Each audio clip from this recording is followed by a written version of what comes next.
আজকে বিকাল অনুমান 3টার সময় গামাইবাড়িতে বিএসএফ এর একটি জিপসি গাড়ির সঙ্গে কলেজ পড়ুয়া ছাত্র স্কুটি নিয়ে যাচ্ছিল।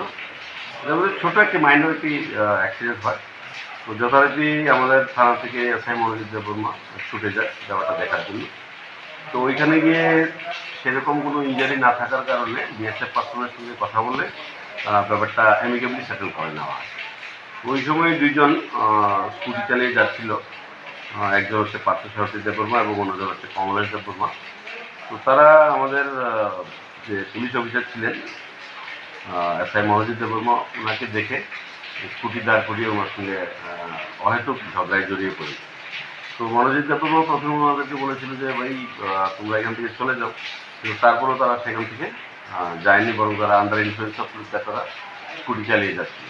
পরবর্তী সময়ে আমাদের যে অন ডিউটি অফিসার ছিলেন এসআই মনোজিৎ দেববর্মার উপর তারা অতর্কিত হামলা করে। তো পরবর্তী সময় আমাদের স্টাফ ওনাদেরকে